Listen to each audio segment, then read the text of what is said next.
Hello and welcome to Trails Worth Hiking, the show that brings you some of the most interesting backpacking and trekking routes in the world. I'm your host, Jeremy Pendry. In the first part of the show, we bring you the story and history of a trail. Then we tell you what it's like to hike the trail and how you can do it. On this episode, we revisit a trail that takes hikers through the heart of a challenging mountain range in the northeastern United States, where we'll stay in European-style mountain huts after hiking brutal days, climbing up and down boulders, and stepping over tree roots deep in the forest, including hiking part of the route on the famous Appalachian Trail. On this episode of Trails Worth Hiking, I tell you about my experience hiking the Pemi Loop in the White Mountains of New Hampshire.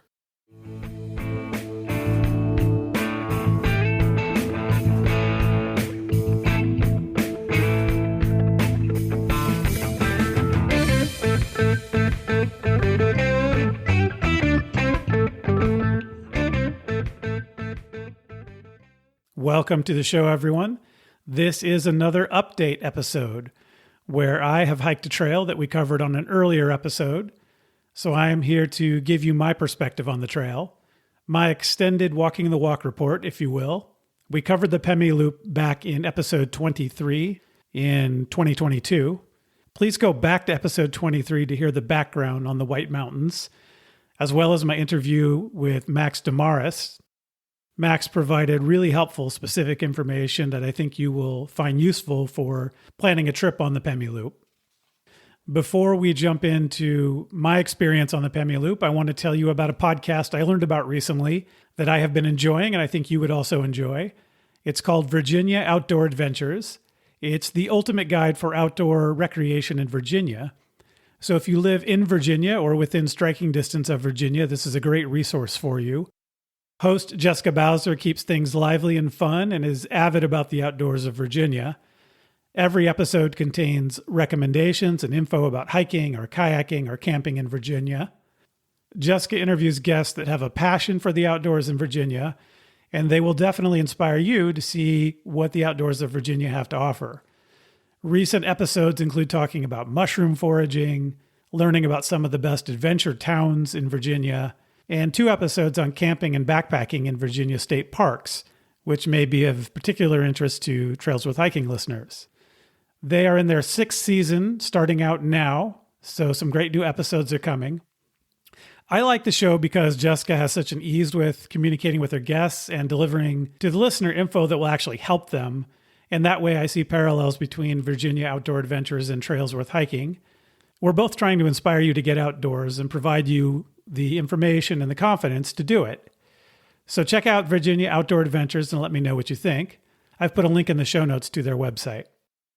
All right, with that, let's jump into this episode. When I was on the Colorado Trail last year in 2024, I met Steve Kelleher from New Hampshire. I included a clip of a conversation with Steve in the Colorado Trail episode. And Steve and I kept in touch.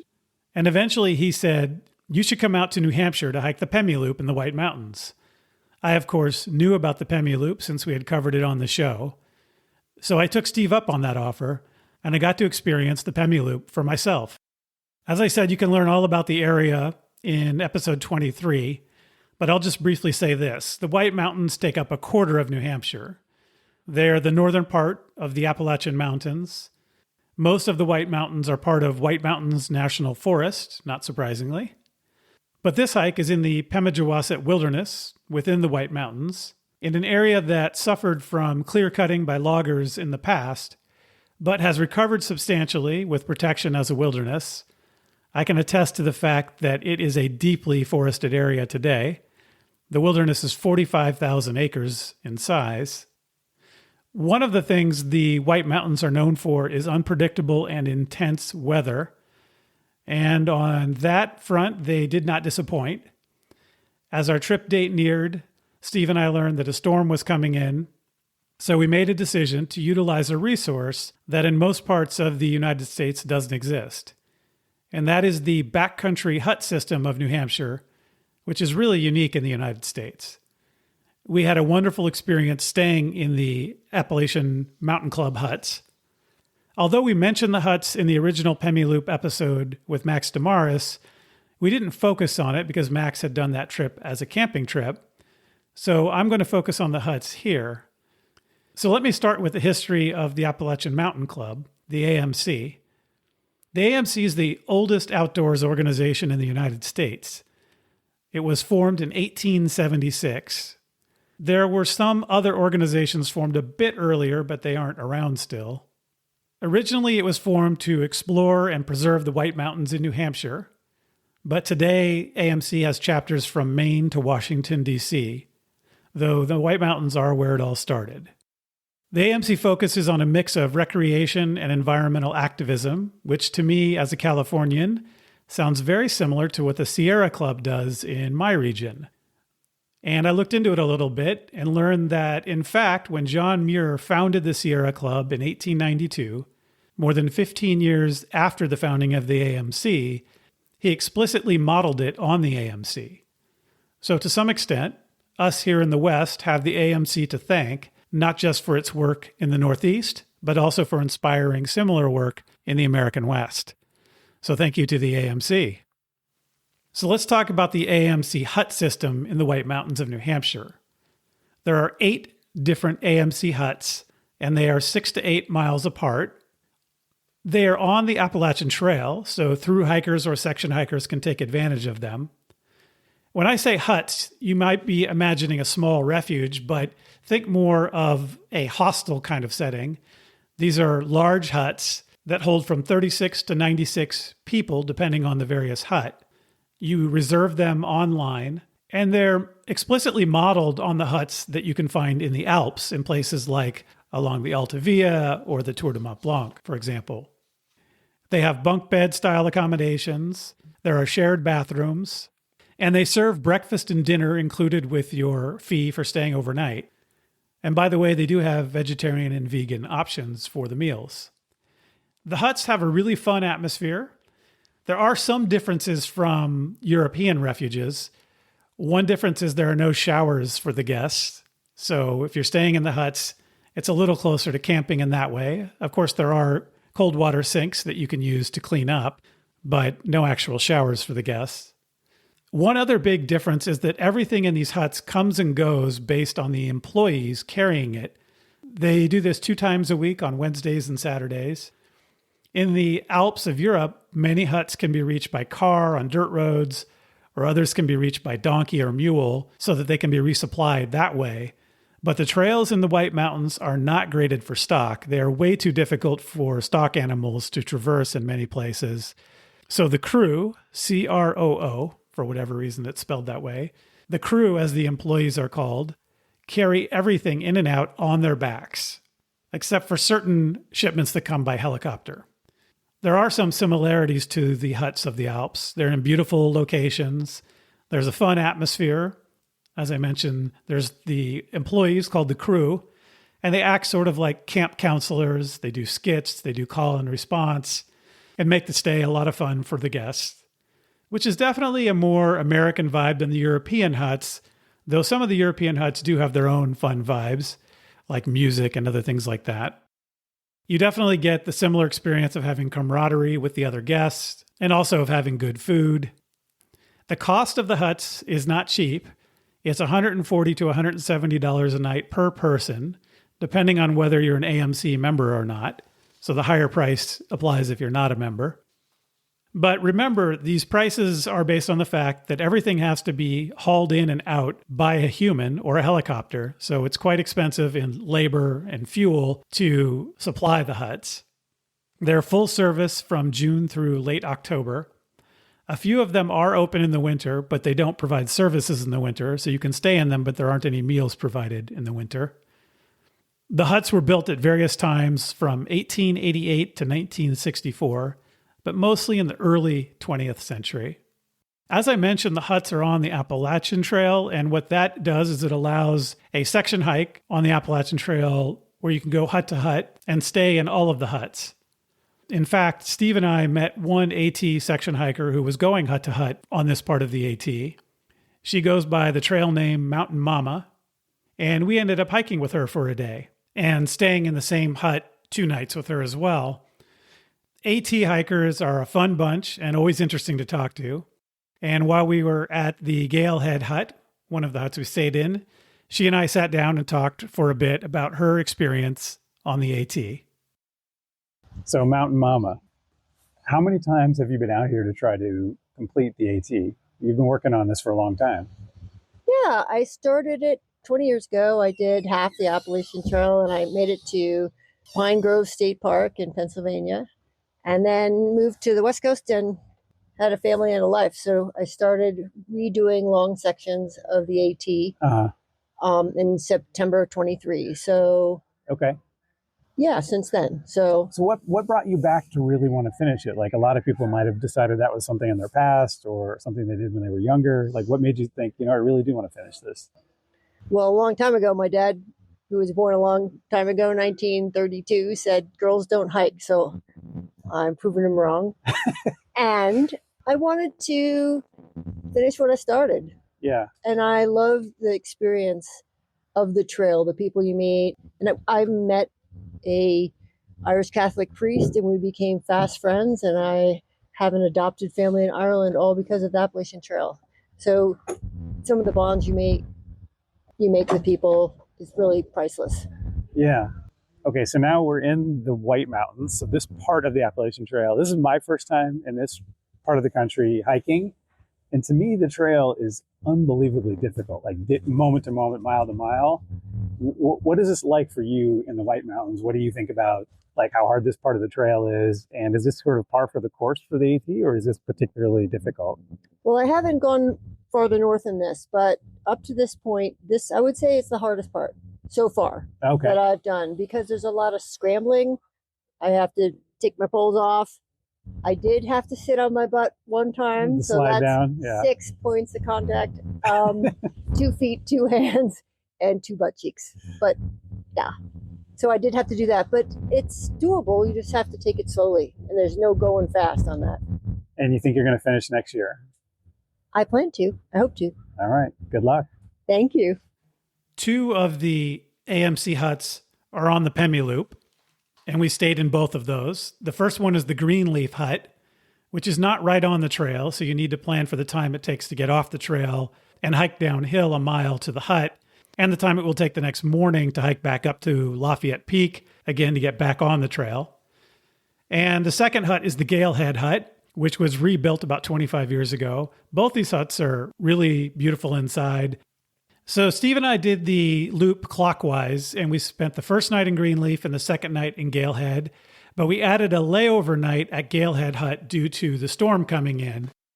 So we ended up spending 2 nights at Galehead for a total of 3 days hiking on the trail, but 4 days in total out in the wilderness. One of those days was simply resting and waiting out the storm at the Galehead Hut. I do recommend the clockwise route that we did.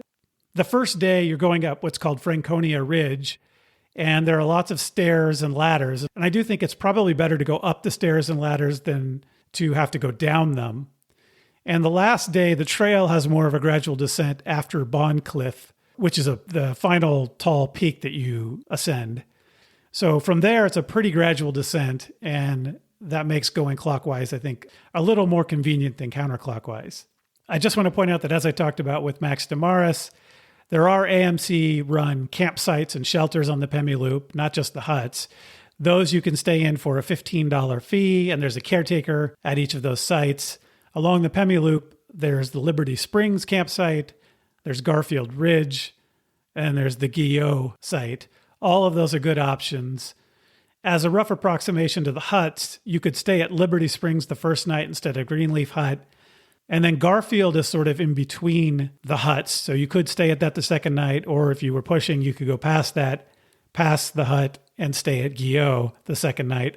Or you could stay at those a second and third night and break it into a smaller hike per day. Many of the campsites have platforms for setting up tents. If you plan to camp and use the platforms at the campsites, and you have an ultralight tent that's not freestanding like Steve and I do, you do need to have platform anchors of some kind to help you set up on those. I bought some platform anchors that were very easy to use that allow you to pitch a non-freestanding tent on a deck, essentially. I didn't end up using them on this trip because we stayed in the huts, but on another episode I'll talk about later, on a separate hike I did, a little preview there. During the same trip to the East Coast, I did end up using these in camping on a platform, and I will eventually tell you about that experience as well. There are also some wild camping sites without platforms, without a caretaker and a fee. Those are mostly along Black Creek on the way out if you're going clockwise, but they appear only a few miles from the end and after it's pretty much level, so you're off of the steep stuff by the time you get to those sites where there's a creek. So I don't think there's any real reason to stay there if you're hitting them on the way out going clockwise, because you only need a couple more hours to reach the parking lot. That said, if you're going counterclockwise and starting in the afternoon after a drive, that could be a good way to have an easy first day and set up for the Bond Peaks without having to gain too much elevation and be ready to go straight up those in the morning. All right, let's talk a bit about the hiking trails in general in the White Mountains. On the original Pemi Loop episode, Max and I discussed that the trails in the White Mountains are more difficult than those in the western United States because they are more rocky and rooty. Okay, so when you tell somebody that, in my mind, I imagined a little bit of rocks, some roots, that it'd be harder hiking in general, but not the brutality that I experienced on these trails. I just didn't have a clear idea of what that would mean. The reality is that many sections, it's barely a trail at all. These trails can be really slow going at times. There are sections where 1 mile per hour is about the best you can do. 2/3 of the way through the first day, Steve asked me what I thought of the trails in the White Mountains, and only half joking, I responded, "I don't know. I'll let you know when I find one." There are sections that are ladders or staircases, but that's actually a good section. The bigger issue is that there are sections where there should be ladders or staircases, but there aren't any. Coming off Garfield Ridge, for example, is one such section. There's one part where you are essentially climbing down a vertical waterfall. At that point, you start wondering if this can really be the trail. And it rains a lot in this area, making steep, rocky sections wet, which is not ideal and further slows things down. And many of you know that trails in the East basically go straight, with no switchbacks whatsoever. And they go straight over mountain peaks rather than through passes. This seemed odd to me at first until I went over a few peaks and realized the reason for this is likely that it's the only place where you really get a view of anything. The rest of the time, you're typically hiking in the forest. So if you didn't go over the peaks, which tend to be rocky and treeless on top, you'd never see anything. So despite the difficulty, I was actually glad the trails did go over peaks. At the Galehead Hut, I sat down with Steve and got his take on the trail up to that point and hiking in New Hampshire more generally. So we met last year on the Colorado Trail, and then you and Mick, who's from England, who the three of us were talking by WhatsApp, and you said, come out here and do the Pemi Loop. So here I am. Yes, you are. And we've been on there for 2 days. I know that you've hiked part of this area, but you hadn't hiked this exact route yet. What do you think of it so far? For me, I mean, as you know, the mile per mile, this is way more difficult hiking than I'm used to doing. But it's great. I love it, but it's definitely, you have to adjust your expectations. What is this like for you doing this? It's about what I would expect. New Hampshire, very rocky, very rugged, old trails. They don't know what a switchback means. So it's in keeping with my experience hiking in the state. So this is really kind of more of the same. We got some weather coming in potentially. Yep.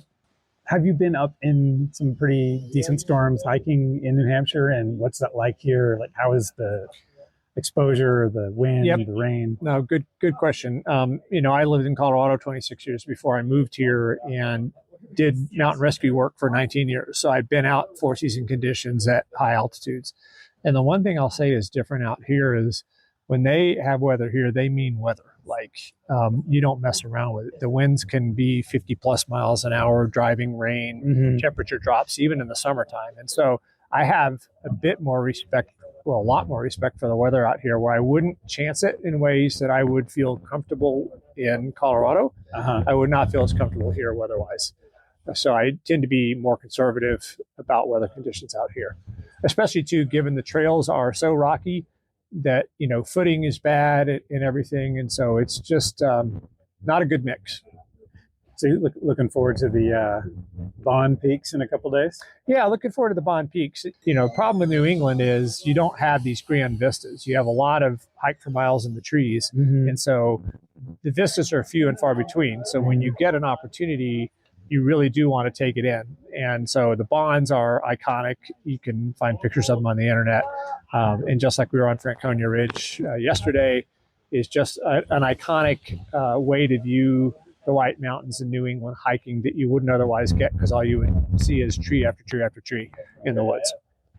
Well, I'm looking forward to it. I'm glad we're going to sit out the weather and hope for some views on Sunday. But if there isn't, that's fine too. Yep. In the AMC huts where we are again another kind of neat New England thing for 50 plus years. Mm-hmm. So being able to stay at this for you is kind of a treat to kind of see the history of hiking in New England. So I think that's also kind of a fun thing too that you can do out here, and you can wait it out and have a nice dinner and breakfast and watch the weather go by and then get out and go. I want to talk for a minute about what the Pemi Loop is like as far as its structure. Essentially, it's a horseshoe shape of mountains connected by flat trails at the bottom that complete the loop. So there are three components to the horseshoe. There's Franconia Ridge, which is the first thing you hit going clockwise. And that is the most exposed section of the trail. It has the most views. So definitely try to do that on a clear day, which could guide which direction you go if you're going to have clouds coming in. Although it would be great to have a clear day either direction on the first day. Franconia Ridge is close to I-93, the highway, so day hikers can access it from several trailheads. But those are brutal day hikes. People do them, and you'll see people up there day hiking, but it's a brutal day hike because of the elevation gain and the really rocky trails. So it's, in my view, better to be doing it as a backpacking trip. So the second component of the horseshoe, the top of it, is Garfield Ridge, which is sort of a saddle in the middle of two higher sections. It's a bit lower, but not too much lower. And that's where the Galehead Hut is. And then the final section of the horseshoe is the Bond Peaks area. That's more remote. It's a farther hike for day hikers to access. From there, you can get views of Mount Washington and other peaks of the more eastern parts of the White Mountains. And then, as I mentioned, there's a flat section that completes the loop at the bottom. The flat section has remnants of the East Branch and Lincoln Railroad, which was the largest logging railroad in New England. It had 72 miles of track originally. They started building it in 1894 and used it till 1948. The town of Lincoln nearby had a sawmill and later a paper mill. The paper mill was actually in operation until 1980. Let me talk about timing for this hike. September is a really good time. The huts are less full because kids are back in school, and it's not quite full fall colors season. That is, of course, unless you really want to go to see the fall colors, or if you really want to bring kids while they're on summer break from school. If you want to bring kids on summer break, of course, you'll have to go earlier. And if you want to see the fall colors, you'd probably want to go a little bit later and plan accordingly. Both of those times are going to be more busy than early to mid-September.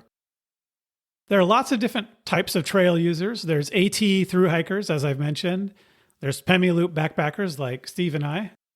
There's day hiking peak baggers, as I've also mentioned. There are people who I would characterize as hut hikers that essentially take a trail directly to a hut and stay for a night and then hike back out, maybe hitting up a peak or two while they're staying at the hut. We met plenty of people hiking that way. And then there's also Pemi Loop single day trail runners. These are people who run the entire Pemi Loop in a single day. And there is a surprising number of people doing that. I should say it wasn't really that many in actual numbers, but anything more than 0 is a surprising number. I would not love doing this loop in one day. It's brutal enough doing it over a few days. If you were trying to run it in one single day, that would be a very, very tough day, but people do it. Lincoln, the town I mentioned, is a good place to stay before and or after your trip. I stayed in a hotel the night after the hike to get cleaned up and deal with my gear before I was off to the other hike that I alluded to, which we'll talk about on a future episode. As far as navigation goes, the Far Out app has a Pemigewasset Wilderness download for $9. I really think Far Out is a fantastic app. I used it on the Colorado Trail, which you will know if you listen to that episode. So I bought the Far Out download for the Pemi Wilderness. You could also use just All Trails, the All Trails app, but Far Out has more information. It has campsites information and water sources and other key info. So if those are of concern to you, the Far Out app has a little bit more to offer than the route on All Trails, though All Trails is great for just making sure you're on the trail if you're concerned about having taken a wrong turn. As far as paper maps, there's the Nat Geo map, or there's also an AMC map. Both of those are pretty solid maps. The Lincoln Woods trailhead is the main trailhead. Parking is $5 a day. You can pay for several days at once through a parking payment machine. One thing notable for those of us from the West is that you can leave extra food in your car if you need to. Unlike in places like Yosemite, I don't think the bears are aggressive enough in New Hampshire to break into your car to get your food like they will in the West. So I did leave some food I didn't need to take on the trail, and it was still there when I got back, and there was no problem.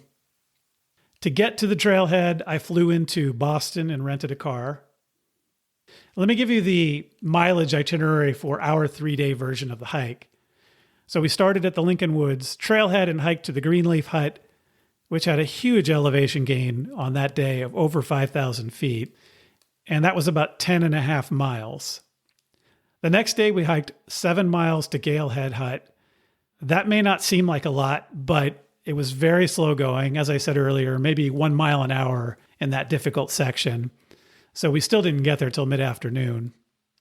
And then the last day, we hiked 14 miles back to the car. That's totally doable because a good portion of it is downhill or flat, but you do want to get an early start because it's still a tough day. So there you have it. That's my quick take on the Pemi Loop. And I hope that, like in the prior episode on the Pemi Loop, I've inspired you to hike the Pemi Loop. In fact, I know several of you were inspired by the original episode to do it. We've had some walking the walk reports on the Pemi Loop. But I hope this will get others of you to consider hiking the Pemi Loop and maybe consider staying in the AMC huts when you do it. And if you've enjoyed this episode, tell a friend about it, or better yet, give us a good review on whichever podcast service you use. And keep in mind that this podcast is entertainment and meant to spark your interest. If you decide to hike the trail, do your own research. Like anything else worth doing, outdoor adventure has risk. So when you go, pack your common sense. And when you get back, tell me how it went. Next time on Trails Worth Hiking, we'll hike several days on a challenging route through a mountain range that actually has no trails. Unlike the White Mountains, which only seem to me, coming from the west, to barely have trails. That's right, next time, no trails, yet it is still a trail worth hiking, though let's call it a route, I guess, rather than a trail. We'll follow a rugged and unmarked backcountry route that crosses a plateau of stunning alpine terrain and goes through a beautiful gorge as we travel the long-range traverse in Gros Morne National Park in the Long Range Mountains of Newfoundland, Canada. If you have any questions or feedback on this episode, or ideas for future episodes, including if you want to be a guest and talk about a trail that you've hiked, reach out to me at trailsworthhiking@gmail.com. And don't forget to follow us on Instagram, where we have pictures of the hikes we cover. So start planning your next hike, and before you know it, you'll be on the trail. Thanks for listening.